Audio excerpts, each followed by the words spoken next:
Om Namo Bhagavate Vasudevaya.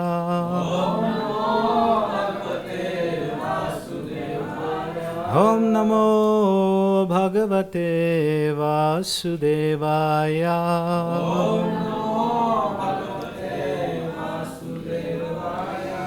So we're reading today from Srimad Bhagavad Gita as it is, chapter 2, text 39 today.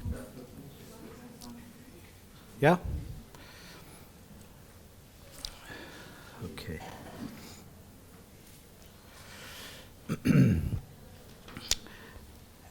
Esate bihita 1 minute. Esate bihita sankhye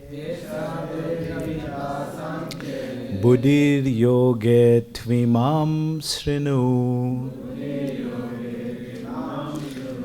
buddhya yukto yaya partha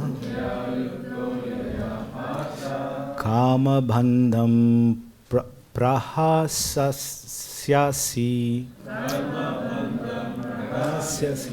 esa te bihir hita sankhye. Let me try that again. Esa te bihita sankhye buddhir yoge tvimam srinu buddhya yukto yaya partha kama bandham prahasyasi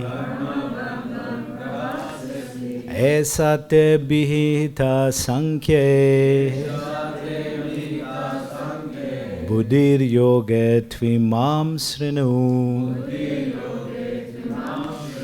buddhya yukto yaya partha kama bandhana prahasyasi. Somebody would like to try? Esadelita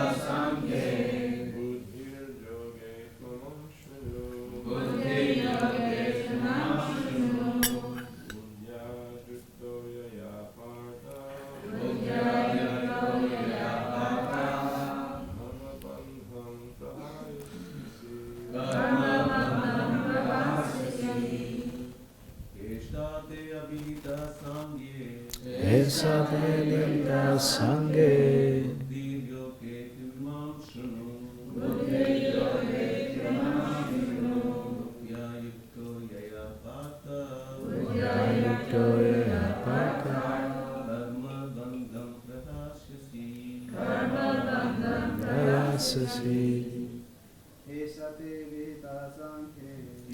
esate vihita sankhye buddhi yoge tvimam srinu buddha yukta jaya partha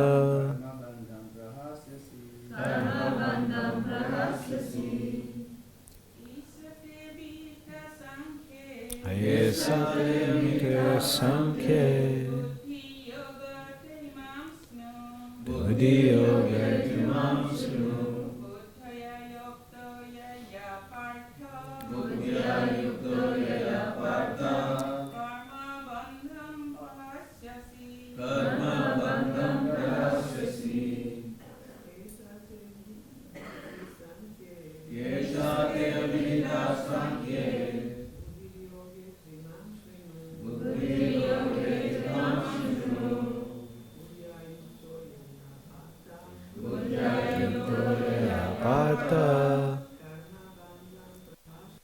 karma bandha prahasyasi.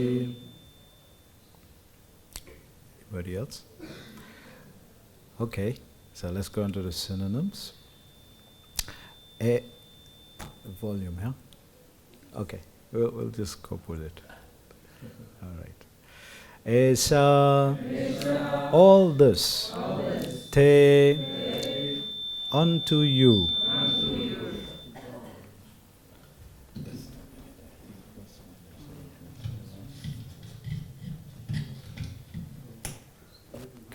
Hare Krishna, Hare Krishna.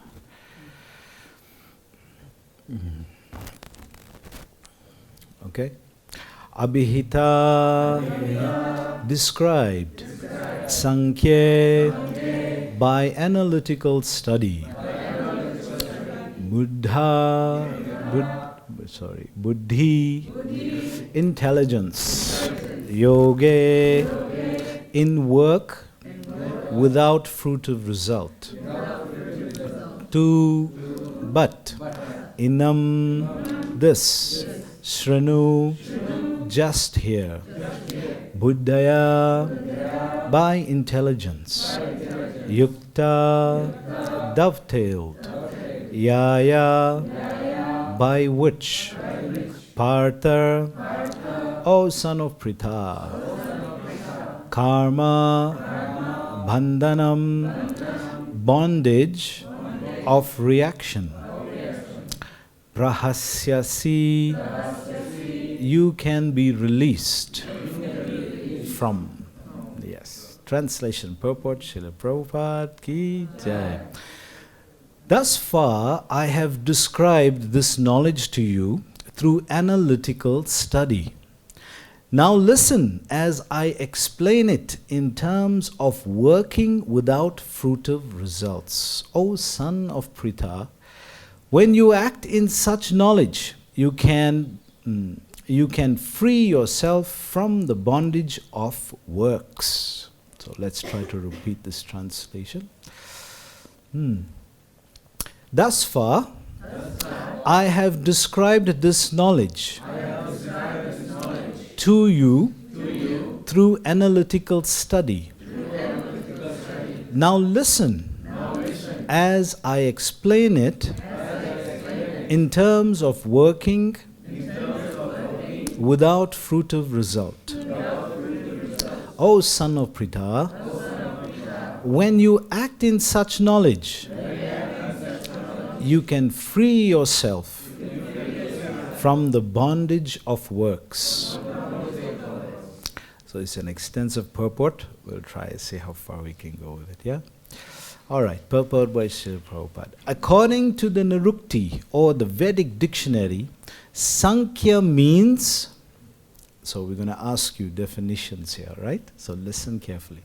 Sankhya means that which describes things in detail. And Sankhya refers to that philosophy which describes the real nature of the soul. And yoga involves controlling the senses. Arjuna's proposal not to fight was based on sense gratification. Forgetting his prime duty, he wanted to cease fighting because he thought that by not killing his relatives and kinsmen, he would be happier than by enjoying the kingdom after conquering his cousins and brothers, the sons of Dhritarashtra. In both ways, the basic principles were for sense gratification. Happiness derived from conquering them and happiness derived by seeing kinsmen alive are both on the basis of personal sense gratification, even at a sacrifice of wisdom or duty. Krishna, therefore, wanted to explain to Arjuna that by killing the body of his grandfather, he would not be killing the soul proper. And he explained that all individual persons, including the Lord himself, are eternal individuals. They were individuals in the past, they are individuals in the present, and they will continue to remain individuals in the future. Because all of us are individual souls eternally, we simply change our bodily dress in different manners. But actually, we keep our individuality even after liberation from the bondage of material dress. And analytical study of the soul and the body has been graphically explained by Lord Krishna. And this descriptive knowledge of the soul and the body from different angles of vision has been described here as Sankhya, in terms of the Nirukti dictionary. This Sankhya has nothing to do with the Sankhya philosophy of the atheist Kapila. Long before the impostor Kapila's Sankhya, the Sankhya philosophy was expounded in the Srimad Bhagavatam by the true Lord Kapila, the incarnation of Lord Krishna, who explained to his mother Devahuti. It is clearly explained by him that the Purusha, or the Supreme Lord, is active and that he creates by looking over the Prakriti. This is accepted in the Vedas and in the Gita. The description in the Vedas indicate that the Lord glanced over the Prakriti or nature and impregnated it with atomic individual souls. All these individuals are working in the material world for sense gratification, and under the spell of material energy, they are thinking of being enjoyers. This mentality is dragged to the last point of liberation when the living entity wants to become one with the Lord. This is the last snare of Maya, or sense gratificatory illusion. And it is only after many, many births of such sense gratificatory activities that a great soul surrenders unto Vasudeva, Lord Krishna, thereby fulfilling the search after the ultimate truth. Arjuna has already accepted Krishna as his spiritual master by surrendering himself unto him. Shishyaste shadimam tvam praparnam. Consequently, Krishna will now tell him about the working process in Buddhi Yoga or Karma Yoga, or in other words, the practice of devotional service only for the sense gratification of the Lord. This Buddhi Yoga is clearly explained in chapter 10, verse 10, as being direct communion with the Lord, who is sitting as Paramatma in everyone's heart. But such communion does not take place without devotional service. One who is therefore situated in devotional or transcendental loving service to the Lord, or in other words, in Krishna consciousness, attains to this stage of Buddhi Yoga by the special grace of the Lord. The Lord says, therefore, that only to those who are always engaged in devotional service out of transcendental love does He award the pure knowledge of devotion in love. In that way, the devotees can reach Him easily. The devotees can reach Him easily in the ever blissful kingdom of God. Thus, the Buddhi Yoga mentioned in this verse is the devotional service of the Lord, and the word Sankhya mentioned herein has nothing to do with the atheistic Sankhya Yoga enunciated by the impostor Kapila. One should not, therefore, misunderstand that the Sankhya Yoga mentioned herein has any connection with the atheistic Sankhya, nor did that philosophy have any influence during that time, nor would Lord Krishna care to mention such godless philosophical speculations. Real Sankhya philosophy is described by Lord Kapila in the Srimad Bhagavatam, but even that Sankhya has nothing to do with the current topics. Here, Sankhya means analytical description of the body and the soul.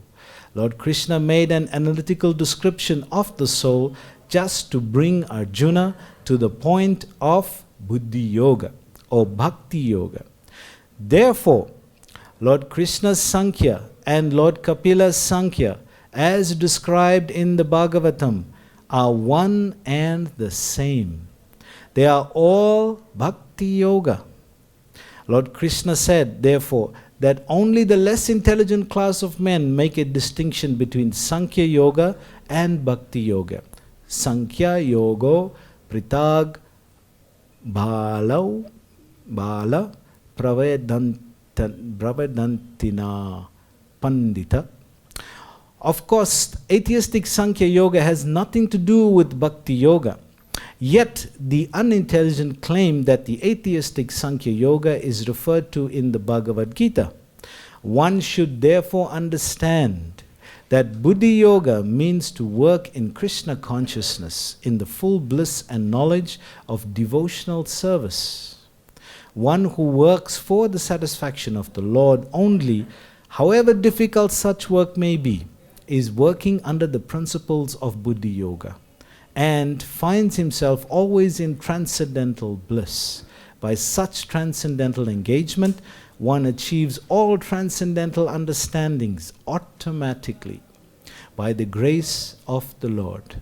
And thus his liberation is complete in itself without his making extraneous endeavors to acquire knowledge.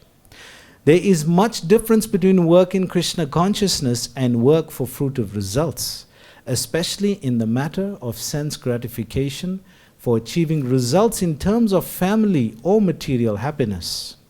Buddhi Yoga is therefore the transcendental quality of the work that we perform. Om Ajnana Timirandasya Jnananjana Shalakaya Chakshurunmilitam Yena Tasmai Sri Guruve Namaha.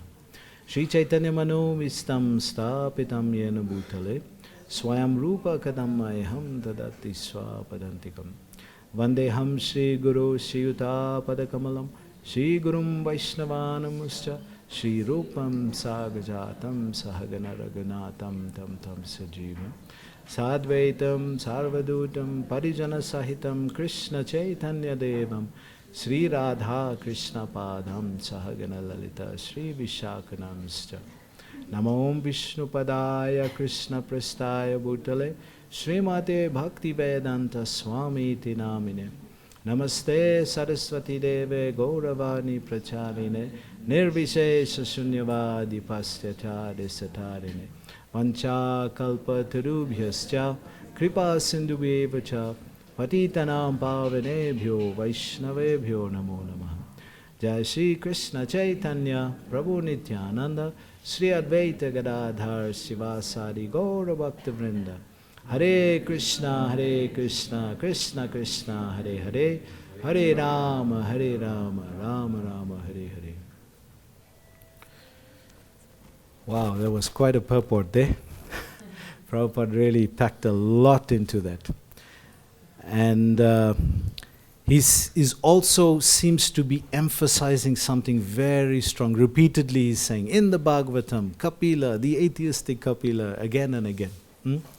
So before we get to that really enticing part of Prabhupada's purport, let's just try to recap a little bit on what we've been doing thus far. And where are we situated here in this? So we just covered the whole section on Sankhya. Krishna is describing from 11 to 30. And we just studied this whole part from 31 to 38 also. So what are these answers in terms of what is being achieved by speaking these verses? So you remember, right in the first chapter, Arjuna gave 4 arguments. Every class, I think we're going over these 4 points, right? C-E-D-S. Please repeat. C-E-D-S. C for compassion, E for enjoyment, D for destruction of dynasty, and S for sinful reactions. Good. So sinful reactions. So that section that we're dealing in now, from 39 to about 45, 46, is the answer to the sinful reaction part. So what has Krishna explained? He's explained the first part, the compassion part. He's done from 11 to 30. And then from 31 till 38, he's explained the enjoyment part. So now, from today's verse onwards, he's going to explain the aspect of the sinful reaction. But it's very, very interesting because this is actually one of the seed verses in this chapter. this is the verse that actually starts the preaching process, the connection between that which is material and that which is spiritual. So that's why you see this word Sankhya came up a lot in this verse, right? The word Sankhya comes up a lot. So, yeah. So let me just move on here.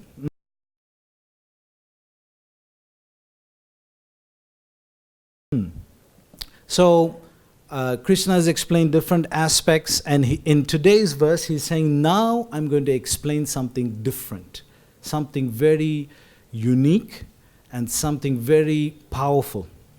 What Krishna is about to start with is the philosophical discussions that come through the Vedic understanding. There's actually 6 systems of philosophical discussion that is given in the Vedas. It's called the 6 systems of philosophy.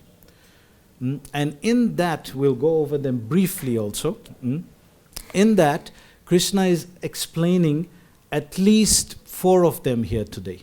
In this one verse. So we'll try to explore that a little bit also and see how is he doing that. So where has this argument started from? This sinful reaction. It starts way back in the first chapter. Verse number 36.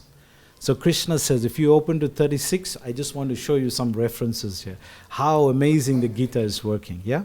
So verse number 36 in the first chapter, Krishna says here, Prapam eva shrayad asmam. And if you see in today's verse, there's also the similar word here. Naivam prapam avyapsyasi. This papam. So he's explaining that sin will overcome us if we slay such aggressors. So that was his argument in 36. And Krishna is starting to explain that argument now, why you won't incur sin. And how is he explaining? He says, well, you'll not get sin. Why? Because you're fighting to perform your duty. If you're doing your duty, then you are dutiful, you are duty bound. And in doing that, there is no sinful reaction. So let's see in today's verse. In today's verse, yeah. So I highlighted 4 words here that come out very strongly in today's verse, right? So what are these words? First one, first line, Sankhya, right? So Sankhya. Second one, Buddhir Yoga. So there's 2 words, and below that, Yukto. So these words, Buddhir, Yukta, Yukto, Buddhir, Yukta, Yoga, and Sankhya. So these are 4 very, very powerful words. That's why this verse is like a transition. Because prior to this, Krishna has explained Sankhya. But has he done it immediately? He hasn't. Prior to this, from 31 to 38, he hasn't explained Sankhya. But in today's translation, he's saying, I have explained Sankhya, as he is translated today. So when has he explained Sankhya? He hasn't done it immediately, but he has done it between 11 and 30. There he has done explanation of Sankhya. In what level of Sankhya? He's explained the difference between the body and the soul. Now, how is this Sankhya? Because the definition that Prabhupada gives there is Sankhya means to see something in detail. So how do we apply this philosophy or the concept of Sankhya practically? So this is what Krishna has shown. There's 2 aspects to you, Arjuna. What is that? One is the physical feature that you have, which is made up of elements of nature, and the other part is your spiritual nature, your spiritual self. And these 2 work together.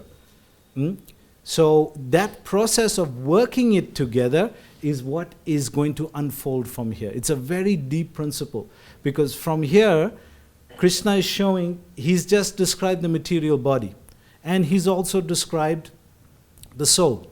So matter and material, spirit and spiritual, the soul and the body. Now, how to bring these 2 things together?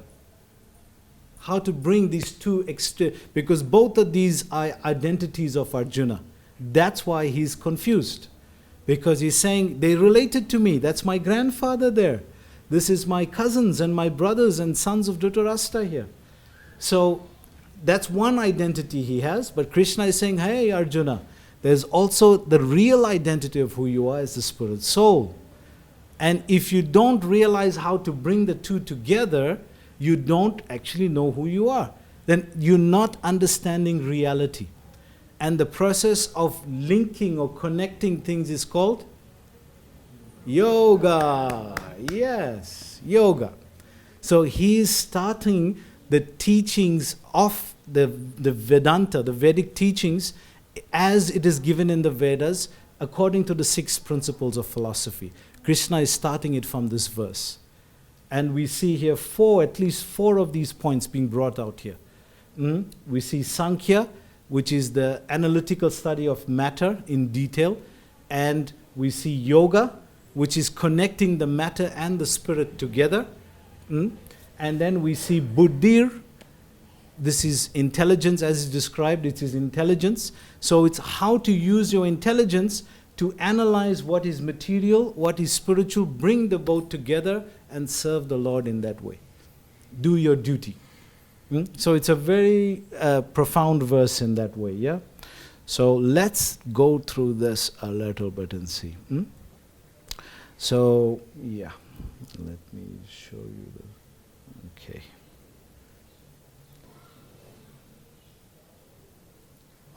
Okay.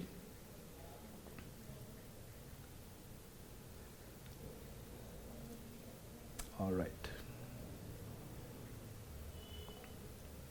Right. So these are the 6 systems of philosophy as given in the Vedas. So they divide it, actually very simple to remember. What is the letter that comes after M? N, right? And if you see there, it's M and N, and there's 2 V's there also. So you make M and V in one side, N and V on the other side, and in the middle you got S and Y. Simple, 6 letters, right? So S-Y, Sankhya and Yoga in the center. On the left you got M and N, M and V, which is Mimamsa and Vedanta. That is coupled together. Sankhya and Yoga is coupled together. And on the right side you got Kirtan, music. And on the right side you have N and V, which is Nyaya and Vaisheshika. Now, we're not going to get into these, but they are actually very deeply thought of and presented concepts, philosophical concepts that give meaning to aspects of life, to be in studying, to try to discern what is all this about. How do I figure this whole thing out?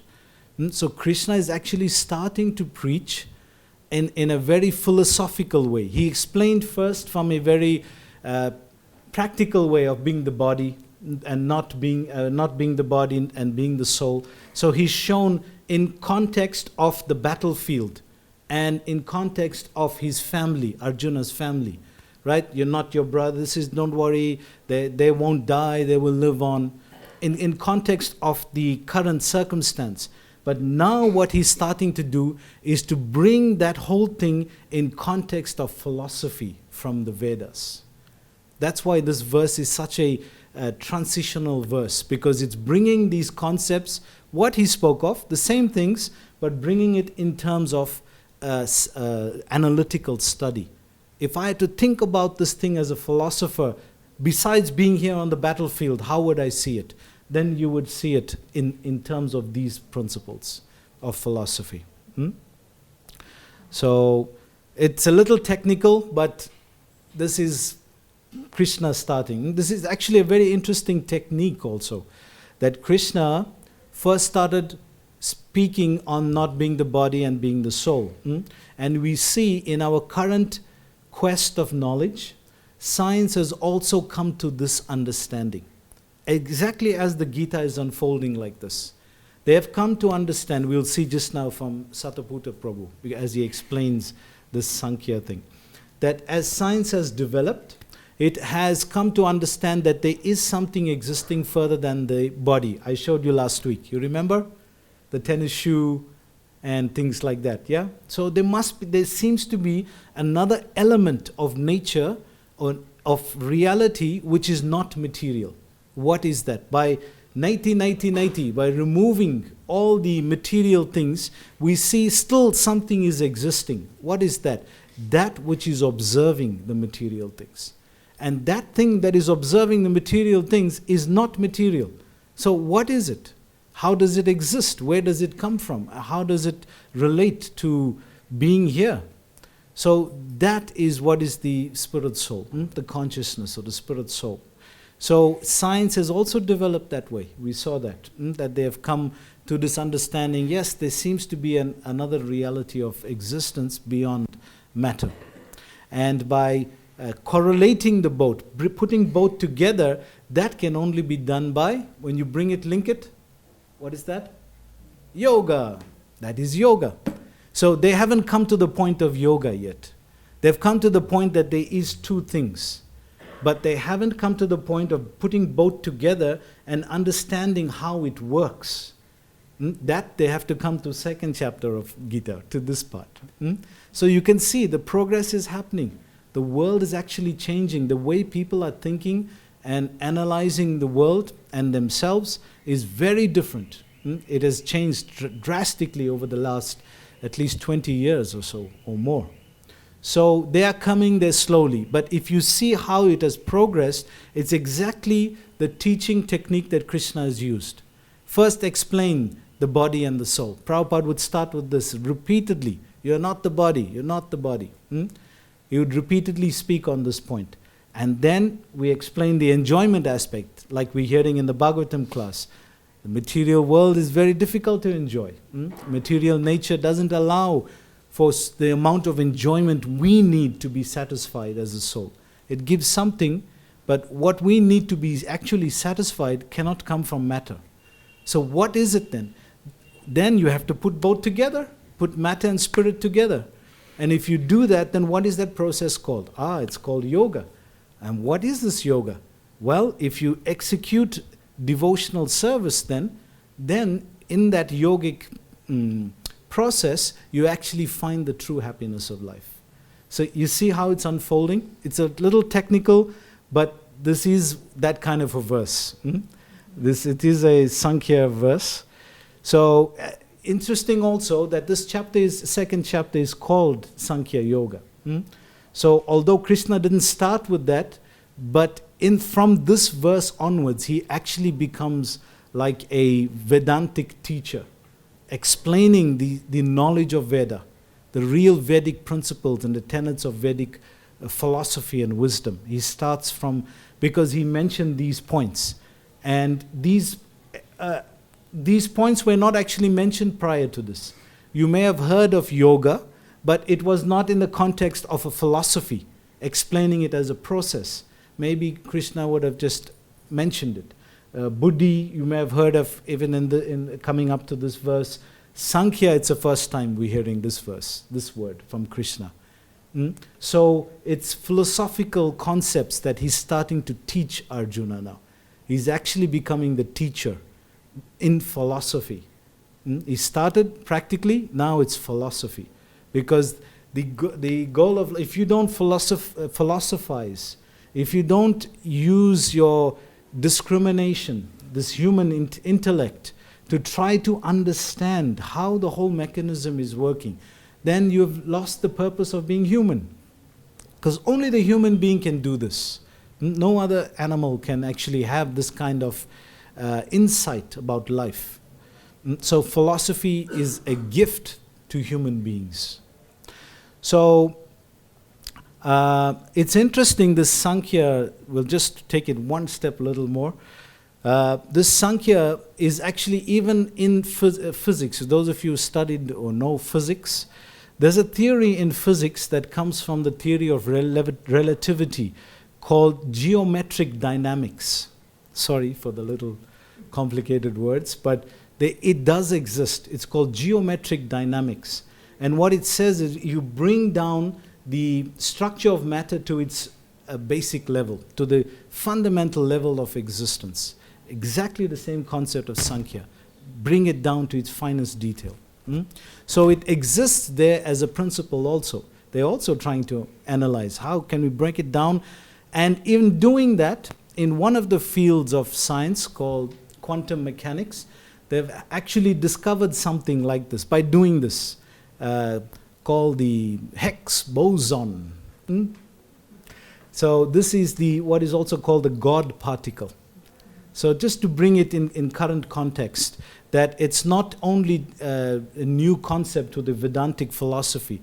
Our scientists are also developing that way and brought it to this understanding that there is something that is non-material and that is seems to act in a different way from matter, and at least they are conceiving that, well, there could be a reality further than just matter.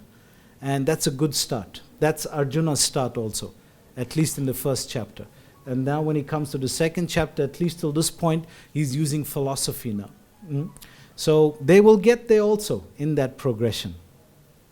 Prabhupada explains here, Sankhya means that which describes things in detail. So when you're trying to understand something in detail, we want to go to where's the point where I cannot go any further. We want to reach that, the pinnacle. Where's the point where I can't go any further? And when I reach that point, what is my conclusive knowledge at that point? Well, Sankhya actually tries to bring us to that point. But the interesting about Sankhya, it's combining philosophy and analytical study. That's the concept of yoga, to link the both. By understanding how both are working, then link it in the understanding of yoga. So indirectly, Krishna is asking Arjuna, so do you find out who you are? After I'm explaining all this to you, Arjuna, I just explained the body to you. I explained enjoyment, how it is in this world. So do you know who you are now? And, well, Arjuna still doesn't know properly. He has an idea. Therefore, he's now using the next level, which is philosophy. He's using philosophy now to explain. First level, he used practical examples. Now he's going to use philosophy. And this is what the Vedic wisdom is renowned for, this deep insight into different aspects of life and understanding how it works. So Prabhupada's purport has many themes here, and what he's very emphatically emphasizing is this idea of Sankhya. It's also described in Isopanishad, these 6 systems of, if you study Isopanishad, it's also there, the 6 systems of philosophy and how they work. So it is a bit technical, not everybody likes to get into heavy concepts of philosophy, but it is a practical, it's a tool for those who are very jnani orientated, to work this thing out. I have to figure it out. So if you have to figure it out, there's a system for you to use.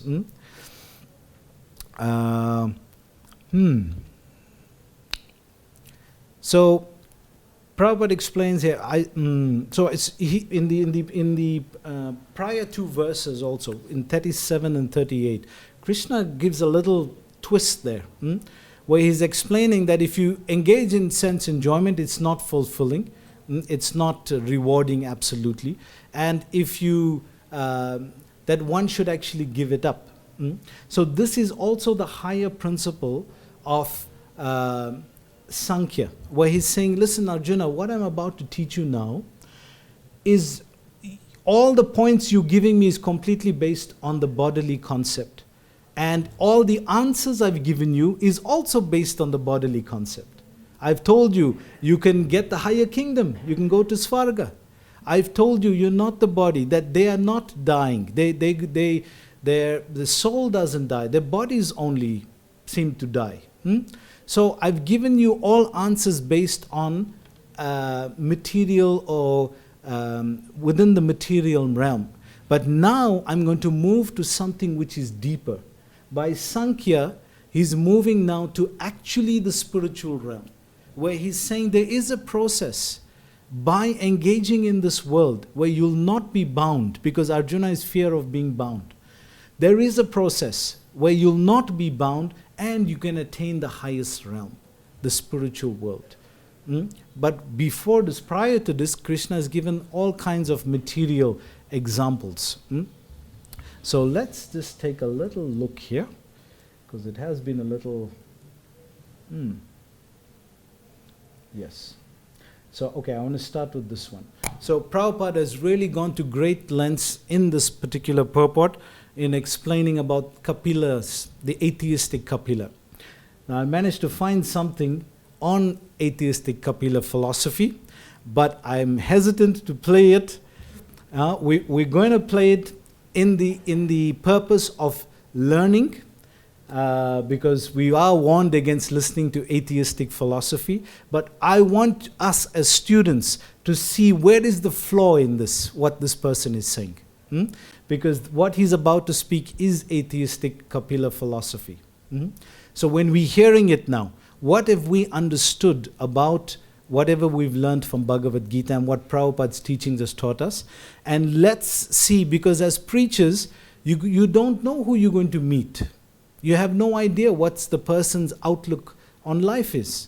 And if you're going to try to understand and help that person, you also may meet people like this. Now, he's not a bad person. The person is not bad. The philosophy is atheistic, right? So let's see what he is saying, and let's see if we can point out where the flaws are, so that we can learn this is how you address the philosophy, not the person. This is how you address this philosophy, because Prabhupada really went to great measures to emphasize this point, right? So listen carefully.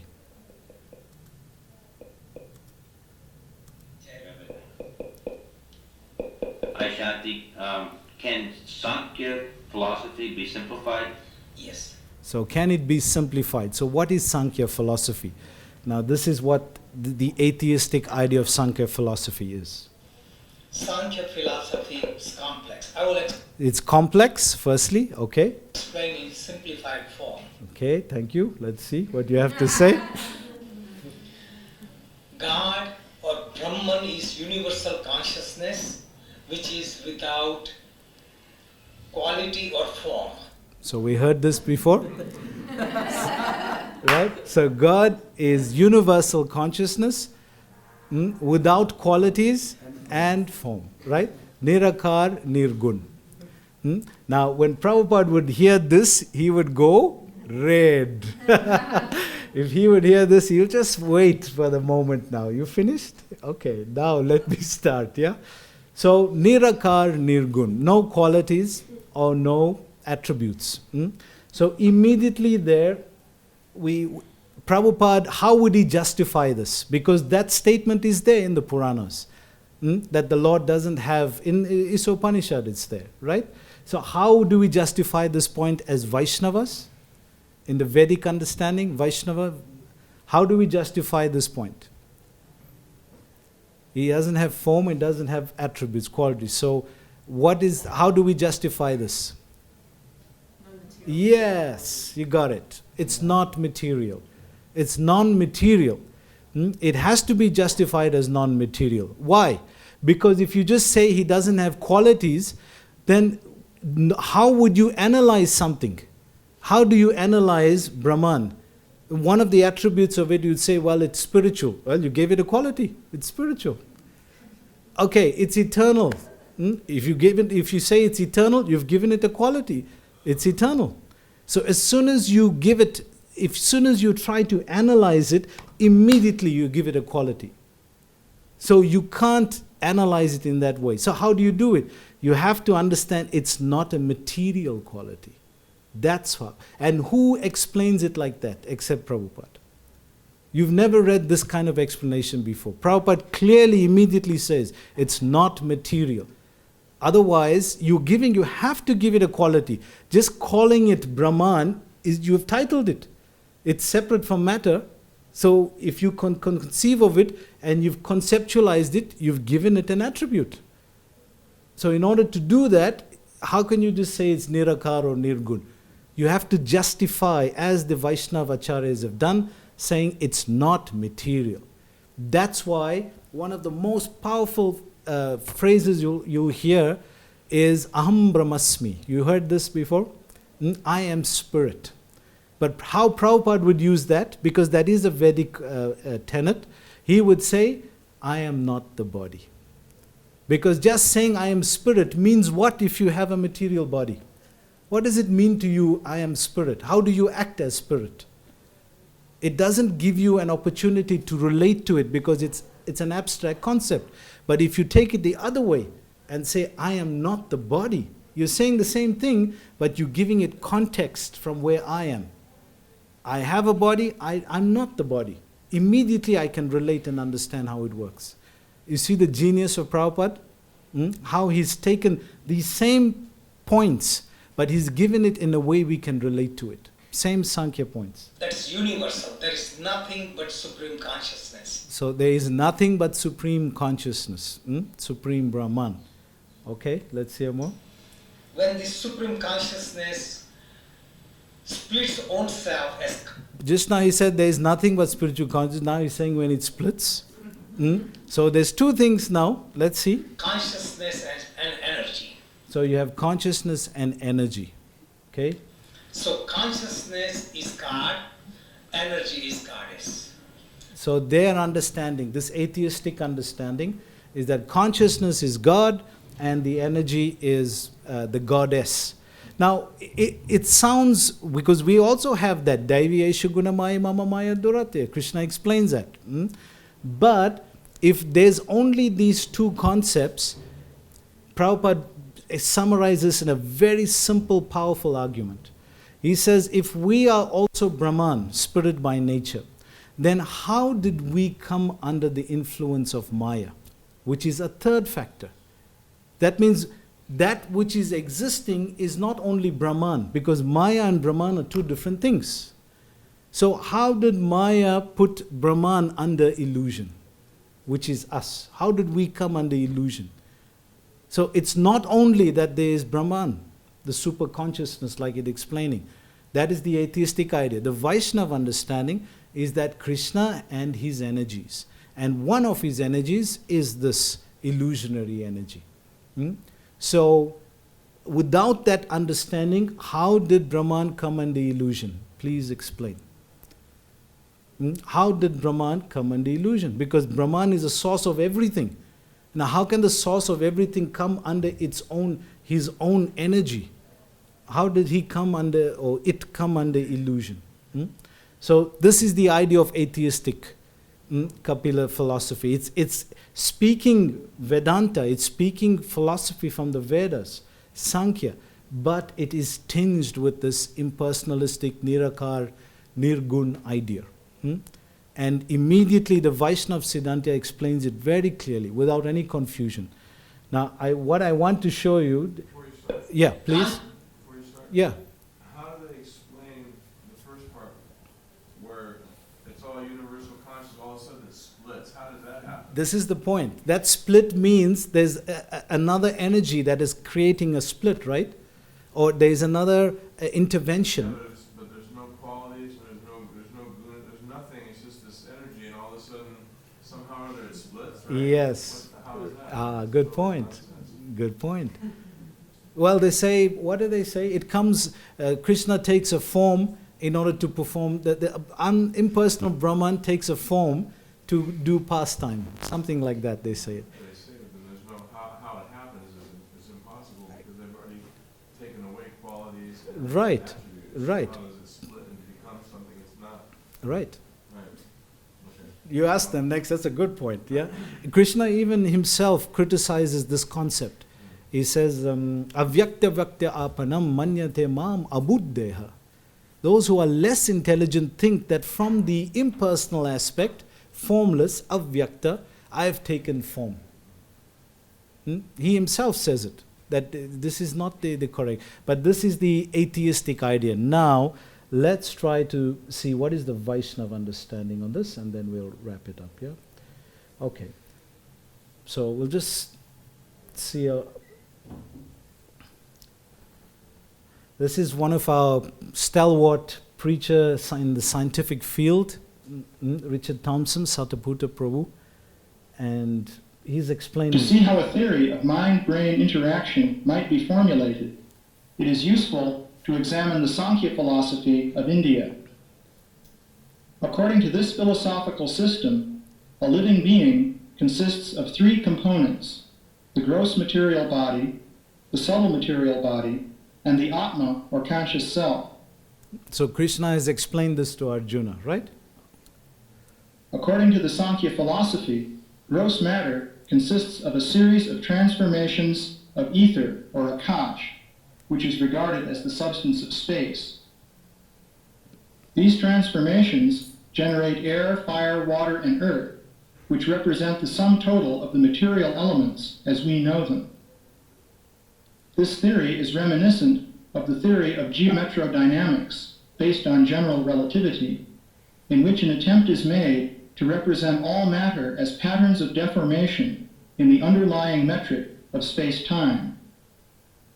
According to the Sankhya philosophy, the subtle body is made up of the elements called mind, intelligence, and false ego.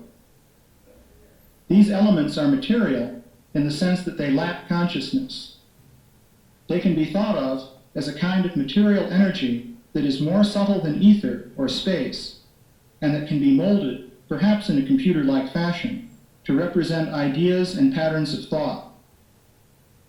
The energy of false ego is molded to represent the software for the false material self-identification of the conscious being. Beyond the false ego is the Atma, or the self proper, which is endowed with consciousness. We speak of the Atma as non-material, since we use the absence or presence of consciousness to distinguish between material and non-material entities. So we know Krishna has told Arjuna that which pervades the body, avinasi tu tad vidhi yena sarvam idam tatam, that which pervades the whole body is consciousness. And if something has consciousness, it's coming from the Atma. It's not a material element. The interactive link between the Atma and the false ego is very subtle and is far removed from the domain of empirical science as we know it today. However, the link between the subtle mind and the gross physical brain may be amenable to scientific study. According to the Sankhya philosophy, the element of ether is the intermediate link between the gross body and the subtle mind. So science today has also come close to this understanding that there is, you get the telekinesis, right? Where you can transmit through ether thoughts. So they are coming to some ideas of this, these concepts, which were there a long time ago. The mind generates wave patterns in the ether, which we may think of as the fabric of space. These patterns are amplified by material interactions, and they result in systematic changes in neural activity that enable the mind to direct brain activities. The neural activity of the brain also creates disturbances in the fabric of space, which influence the mind element and thereby allow for sense perception. It is perfectly possible for wave patterns to emerge from the subatomic background noise and coalesce, produce macroscopic organized patterns. Okay, he's getting a little technical there, but basically he's showing Sankhya. This is Sankhya now, you can see. And you know, the most amazing thing to me is that this Sankhya philosophy was spoken by, which the Prabhupada mentioned in the purport also, Kapila Dev. And to who? His mother, mommy. You know, mommy, what scientists are trying to figure out and analyze and put together, the Lord spoke to his mommy, you know. This shows that what a depth of what science is like really putting great brain strength behind. This was spoken between a mother and a son in the Vedic philosophy. So it wasn't taken as like such a great body of knowledge or information to study like this analytically, you know. She's a simple woman. She's not a scientist or anything. But Kapila Dev in the third canto spoke this kind of knowledge to her. So what does it tell you of what is available then in the Vedic gamut? There's a whole range of things. We're really out of time, but I wanted to, in the last part, just... Have some more fun tearing that guy apart. well, we could. There's a lot there, but I wish we could. So, Prabhupada, we spent a lot of time on Sankhya, but Prabhupada mentioned in the purport this verse, in chapter 10, verse 10. And in this verse, we won't get time to go through all of it, but if you want to get the definitions of what Krishna is speaking here, Prabhupada gives you, even mentions there from the second canto, what we've discussed. This is correlating now. You see, he mentioned it there in this verse today, and when he comes to that verse, he also cross-connects it back to the second chapter, saying these are the definitions. Now, basically, what is Krishna speaking? We'll end on this point. What is Krishna speaking about here? Is it different concepts? Are these 4 different concepts, or are they the same thing being reflected as different aspects of the same concept? So, Prabhupada mentions here that the bottom line is devotionals. Like we said, you have matter and you have spirit. When you bring it together, it's called yoga. When you bring that together in yoga, then what is the purpose of yoga? Yoga then means to connect. And if you're connecting, then what is the best form of yoga? Then Krishna explains in the Yogi Mam api sarvesham madgatin antaratmanam shradavana bhajate yo mam sama yukta tama mataha. The yukta, again that word. So he is explaining, out of all the yogis, out of all the processes and aspects of yoga, the one who is constantly connected to me, remembering me, that is the perfection of it. And then how does one do that? That is through the process of devotional service. So you see how from Sankhya, from matter, we've understood then that something is different here. There's a spiritual element also that exists. Okay, I've understood there's 2 things. Now, what do those 2 things do? Well, we have to bring both together. That's called yoga. When I bring both together, how do I do that? Using buddhi, using intelligence. And by that process of bringing it together, as a yogic process, devotional bhakti yoga is described as the highest process. That's why they're all interrelated. Sankhya, buddhi yoga, and bhakti yoga, they're all interconnected and interrelated as one principal concept of devotional service. But if Krishna had to originally just speak of devotional service, Arjuna wouldn't have got it. Just like when we speaking to somebody new, we don't start just getting into devotional service. We first start out, the difference of the body, who are you, who am I, is the first questions that we ask. Because by gradually evolving from there, you have to come to the point of devotional service. Because you'll see there's 2, the 2 become joined in yoga, and the best yoga process to express the soul is devotional service, bhakti yoga. So this is what Krishna will gradually build up to when he reaches the 9th chapter. All right? Thank you very much. Srila Prabhupada ki jai. So we'll stop there. I think we were over time. If we had more time, we could have discussed. We could have seen more of that atheistic guy. So, yeah. No, I was just Please. one comment anyway. Yeah. Because there's a lot of yogis in the West. Yeah. Of course, here also, but in America, there's a lot of people that know yoga. Yeah. They're predominantly impersonalists. Yes. And so I think that whole presentation of what you're showing, it's very stimulating in the sense